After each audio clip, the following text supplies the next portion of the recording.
All right, let's do this next. All right, Paul. It's awesome to be in here in Puerto Rico, right?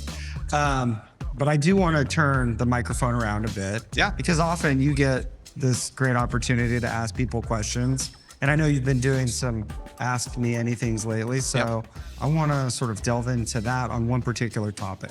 Okay. And the way to introduce this topic, in my opinion, is how private equity folks typically introduce this topic. You know, you've told me about these emails that pest control owners receive where it's like, hey, we want to look at your business, right? And you can, quote unquote, take some money off the table and have another bite at the apple. Second bite of the apple, right? Which is like, you know, the very, I think, Maxine calls it the private equity douchebag dictionary. Yeah, I love it. I love it.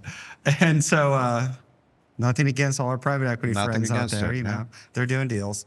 And so, but it does, like the concept and the topic is really rolling equity into a private equity roll-up after an owner sells a piece of their business. So could you just talk a little bit about what that is for all the folks out there who don't necessarily understand it, or even some of the mechanics around it? Yeah, I think when you think about rolled equity, you have to think about the sort of transaction and what private equity investors ultimately do. And so I think you can broadly classify it into two types of transactions. Cheers, brother. Yeah, cheers.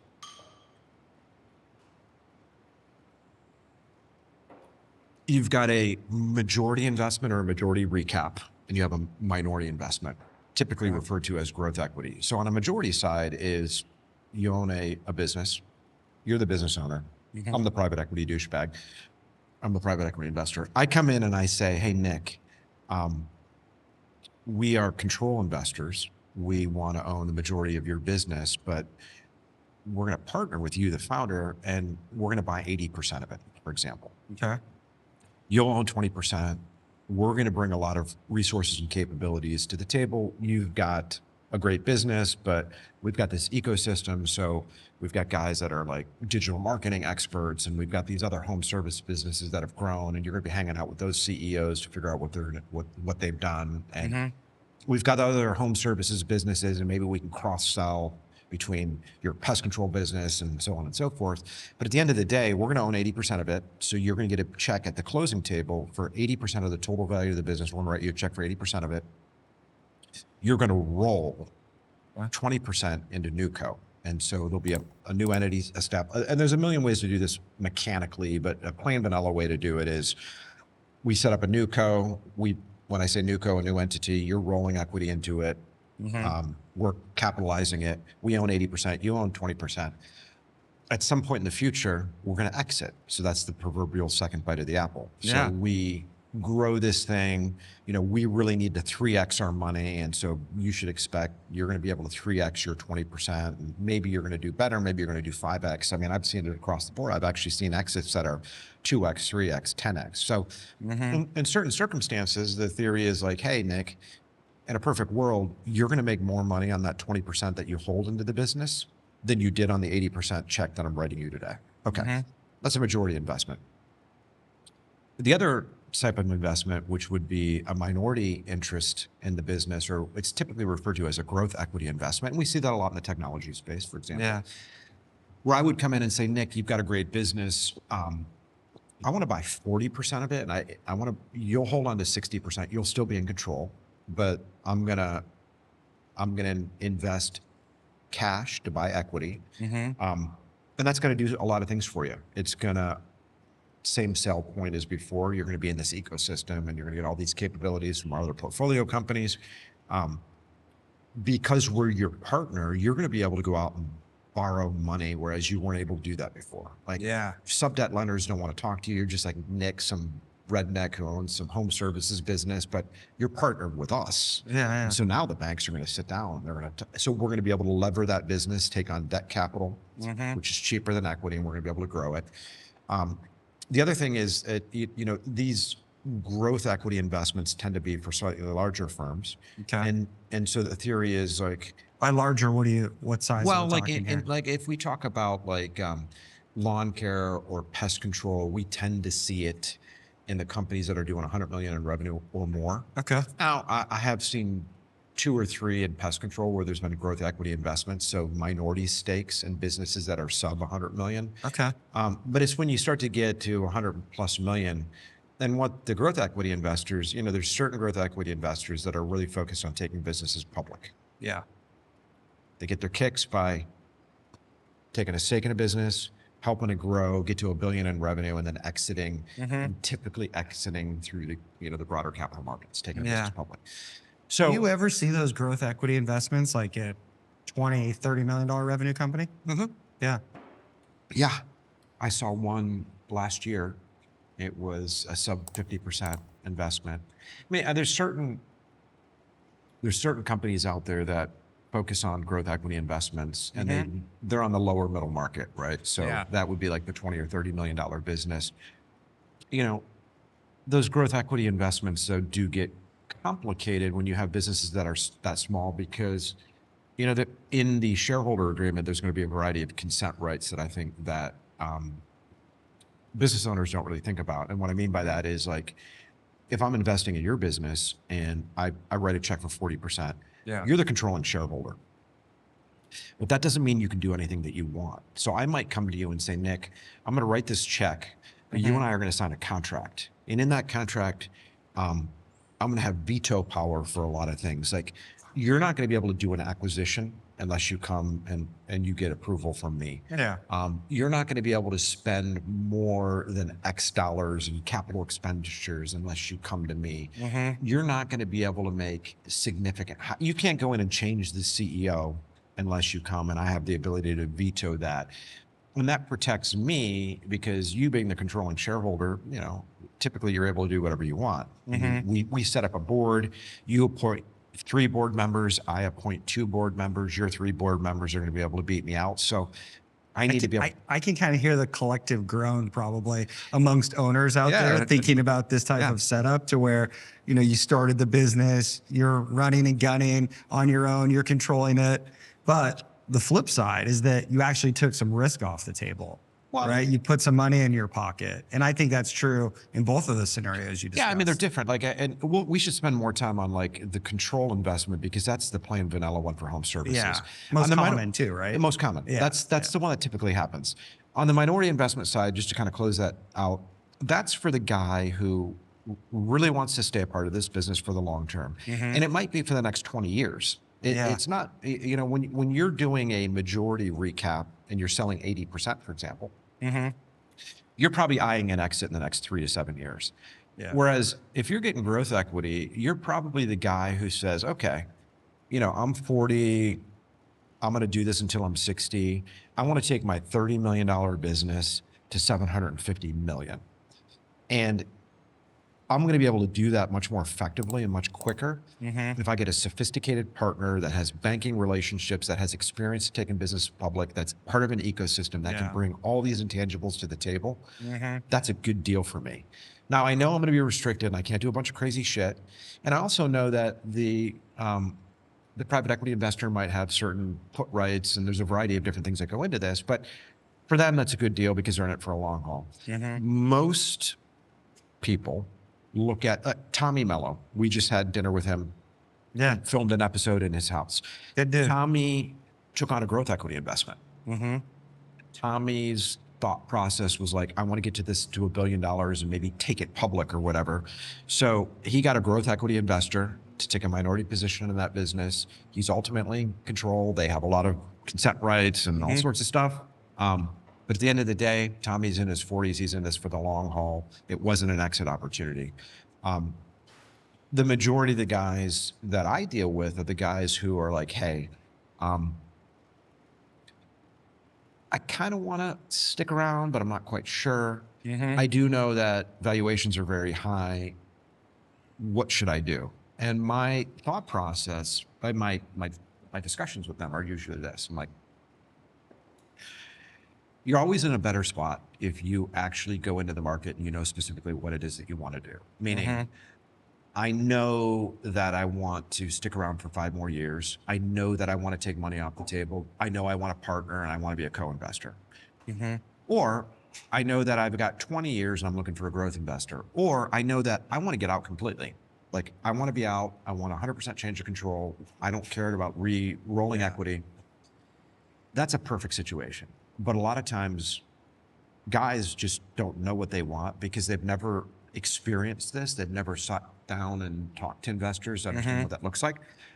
So I would say 50% of the time we'll go into a process kind of agnostic as to that. We know we're going to do a deal. We're just not sure what it looks like yet. Yeah. And I tell the clients, I'm like, listen, it's okay for you to say, I've never been through this.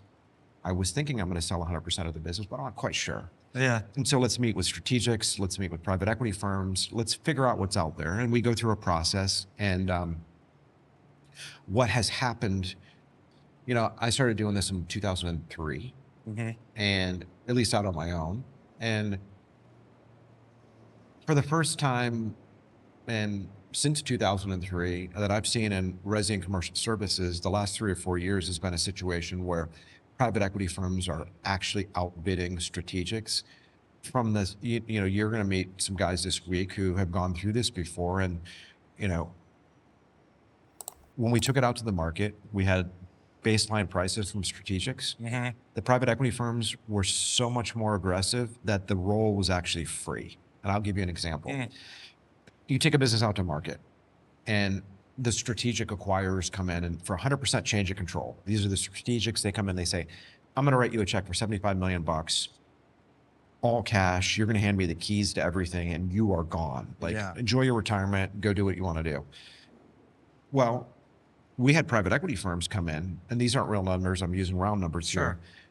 Basically come in and say, I'm going to give you $100 million for your business. I'm going to give you 80 million in cash and 20 million will be your rolled equity in Newco. And so now owners are looking at this being like, well, on the one hand, I'd love to be out. I'd love to take my 75 million and walk away, but can I really just take less money up front? And then on top of that, forego that role that might end up being $100 million 5 years from now. No. And so we have done at least half of the private equity deals we've done are with people that never suspected they would do a private equity deal. And it really just all comes down to numbers. Interesting. Yeah. That's fascinating. I mean, not to be too touchy-feely here, but just from like a personal, emotional transition as well. Like, I think I've seen some people, they sell 100% and then it's like, oh, I used to be the center of this world with 100 employees and, you know, operating the business, et cetera, et cetera. And then they go and they're like, what do I do with my life, right? So that situation you described, and I think this is part of the personal nuance of whether or not you want to roll equity or whether you want to sell 100%, that gives them this off-ramp of, okay, I have another 5 to 7 years of doing this. I got the same amount of money and, you know, up front in the situation you described, but yet I still have upside in order to create more value and wealth over time. You know, I think that you raise a really good point, and I've actually been thinking about it a lot in the last couple of months, is that selling a business is actually right up there with like death and divorce from an emotional perspective. And if you think about a lot of these guys maybe started a business from scratch, have owned it for 30 years. And so they get up in the morning, they go to the office. A lot of people's work family is closer to them than their actual own flesh and blood. And those family members don't always stick around post-sale. No, they don't. And so it is I think a lot of people underestimate I can't tell you over the last couple of decades how much time I spend with sellers who have sold. They come down to Puerto Rico. When I was in France, they would fly over to France or Switzerland, wherever I was, like literally it's like the deal gets done and then they're ready to lose their mind. And I'm just like, dude, come down. Let's have some drinks. Let's talk about it. I'm like a psychologist. This kind of stuff happens. And so I think you're right from the standpoint of if you do a majority recap and you're focused on growing that, but you're also kind of taking a 5-year transition plan, I think it actually can be very healthy. I really truly believe that. Now, this is all new to home services. About years ago, prior to starting Potomac, I used to work for American Capital, which was the largest publicly traded private equity firm. And so I was the douchebag on the other side of the table, right? Going in, and it's funny. Did you write those emails? Did Well, we you didn't have to. take a second bite at the apple? You didn't have to back in those days Yeah. because it wasn't very competitive. Open playing field, right? Didn't have to, like, back 20 years ago. And I think anyone listening to this that owns a business and has owned a business for 20 years will recall that. I mean, maybe occasionally they got a letter or whatever, but they never got it like they get it today. We didn't have to do that. It wasn't that competitive. That's before the wave of capital flowed into private equity. Yeah. When I sit down, it's like, one of the things I really think about is, like, with all of the capital that's flowed into these markets and valuations where they are, it's like, at what point do all the returns just get wrung out of the market where there's nowhere else to go? And that's a discussion for another day. But for now, I do think the big takeaways for people in equity roles is, I have literally seen, if I think about, look, in pest control, I've seen guys walk away with 6, 7x returns on their equity roles. I think at some point I will see guys walk away with 0 on those equity returns. Right. That's what I was thinking in light of your, capital comment. As private equity capital has flooded the industry, that clearly changes the calculus on whether or not someone should take rolled equity. Right. Yeah. And who they should take it from. Because it's very different if you're going to be the platform versus if you're the 30th add-on acquisition, whether or not you should take rolled equity. Would you agree with that? I agree. Yeah. Thinking about, like, the vintage of the fund, thinking about where you are in the capital structure, thinking about where you are in the duration of the asset, right? I think is a very, very important thing. And I talk with clients about this all the time. Like, if, you have a private equity firm is really just an asset manager. And then underneath the private equity firm, they have these, closed-end funds that they effectively start that last typically for 10 years in duration, give or take. Yeah. And so, you have private equity firm A that has fund 1, fund 2, and they might be raising fund 3. And so, when you think about a 10-year time horizon, they spend, like, the first year is capital raising and still getting LPs involved and all that. The second year they're deploying capital, and then, the first half of it they're buying platforms, they're doing add-on acquisitions, improving the business. And by the time you get to the end of the fund, that's time to harvest. And so, I always tell clients, you really need to do DD and understand where you are in that fund life cycle. Like, you want to be on the front end of the fund, right? You want to be the guy you want to be the platform on the front end of the fund where they can do a lot of add-on acquisitions. I would even add that now, since private equity exits have been so challenging, meaning private equity roll-ups trying to find another buyer for the rolled up company, since those exits have been so challenging, now they're just doing secondary funds. Yes. And rolling that into a new entity. Those continuation funds, it's like, we can't, it doesn't make sense to, and NAV loans, but we don't need to get into all of the intricacies. We're seeing now in a lot of the private equity docs where they're actually the boot at the end of it. Usually there's a 2-year option. You got a finite 10-year period, right? This limited partnership established for 10 years for this purpose. We buy these companies, we sell them. Yeah.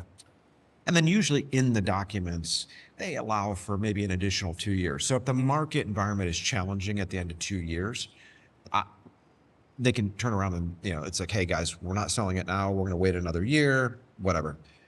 I saw an LP agreement. I had a private equity firm, an actual real one, not like one of these small fly-by-night ones, a real private equity firm. All these guys always try to get me to co-invest. And I don't do that because I don't want to create conflicts of interest, but all of them are constantly trying to track me down. And I got some docs last week and I looked at it, and the extension period was no longer 2 years, it was 5 years.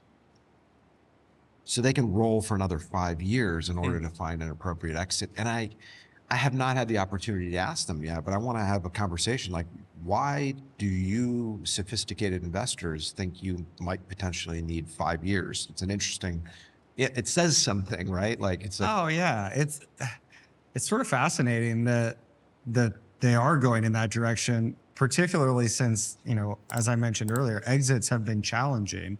And then a lot of, non-taxable investors like endowments, pensions, et cetera, have been over allocated to private equity. But then exits are challenging, so they can't reallocate out of private equity, which then has made fundraising for private equity more It's a challenging. cycle. Yeah, Yes. it's all circular, right? And then what private equity is also doing, and I see this given my business, is that they're flooding the wealth management channel with marketing now as well, because in order to keep it all going, you need incremental capital to grow the machine and to get exits. So we'll see where it all ends up. Like not proclaiming the death of private equity by any means.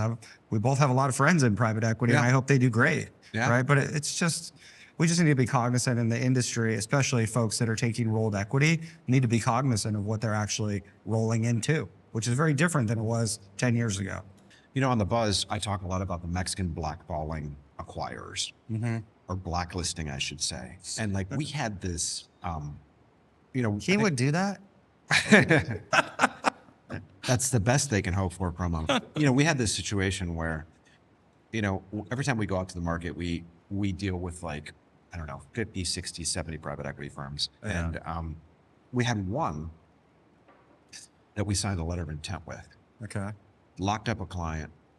We were doing due diligence, and in the middle of DD, they came and they added on all these kind of liquidation preferences and preferred structures in the capital structure. And of course, the client really had no idea what they were talking about, but we saw that and we said, that's bargaining in bad faith. We're out of here. We terminated it. We moved on. About a month ago, there was a guy who came down here and said, hey, Paul, it's not even in the home service space. It was a different industry. And I had met this guy randomly, and he's coming down to Puerto Rico and he wanted to chat with me. And he did a recap, and he partnered with private equity, and he came down to talk to me, but like, how do I do deals? I want to go out there. I want to grow this. I own 25% of this business. And I was like, okay. And so he brought down the docs, and I started looking through it, and he was a guy who responded to an email. He kind of built a relationship with a private equity firm. Next thing you know, he got into a deal. He signed the deal. And I looked at these things, and the terms were just draconian. Meaning, and so when you think about, like, I'll give you, it was like a 3x liquidation preference. So basically, like, the private equity firm, if things go wrong in the wrong direction, the private equity firm makes sure they get their 3x return before this guy gets anything. And he didn't understand what that was. And of course, I said, didn't you use an attorney for this? And he's like, you know, my attorney has done like 3 or 4 deals, but he's good at M&A, but he usually deals with like strategic acquirers, and he never really did much of a private equity thing. But I didn't realize it was going to be a big issue. And I felt bad because I didn't want to be like, dude, if things go wrong, you're screwed. Yeah, because the cake was baked at that point. So already baked. So I didn't want to, like, and I know if he's watching this now, I told him, like, hey, you probably should have had somebody else take a look at that, but what's done is done. It's not like you want to, but yeah, this is what People happens. lose sight of the big picture. This is what happens. Right? Some people, and I don't mean to talk your own book here, because that sounds very self-serving. I'd rather you talk my book than you talk my book. But it's true. It's like people look, they're like, wait, I'm going to pay what percentage of the deal to Potomac? But like, they're paying nothing. They're actually like getting more and getting multiples of value on top of that. That's a small example. It can be way worse. 100%. If I can't 5x my fee, I tell guys I can't create value for you. If I can't legitimately look at it and say, I'm going to make you 5x my fee. Plus I'm going to, you know, the Mexican likes to say, you know, what we're a protection racket. Because he's like, we're like the mob. He's like, we're like the mob. We're a protection racket. Because if we do 70% of the deals in a particular space, no one can really mess with us. Because if they do, then they're out. Exactly. Like, could you imagine if a private equity firm messes with us in pest control, and we probably do 75% of the advisor-led deals in the space, if they get blacklisted by the Mexican, like, why even invest in the industry? Because you're not going to be able to get any deals done. We're just going to shut you out. Ones. So it's a protection racket. So I mean, the stories that I know of, you know, where it's like, oh, we had an initial deal done at 45 million, and the strategic backed out, and then 3 months later we put it back to market, And because the strategic backed out and there were terms issues, et cetera, et cetera. And so the deal fell apart because of the diligence process, really, of what you all are doing. Next thing you know, 3 months later, it's a $70 million deal. Yep. I mean, value creation stories like that, like it's almost double. That's insane. So, Well, Nick, I love the rolled equities question. I think there's a lot within dude, it. I've got a ton of questions on that. And I think like after our weekend here in PR, I think you and I should revisit this next month because I've got a lot to share on the topic. It's a huge question. And I think you and I will delve a little bit deeper here as we get more into private equity. Yeah, that's a great idea. We could go through some of the scenarios, who it makes sense for, who it doesn't, Right on. you know, all that. So Perfect. great. Yeah. All right, brother. All right.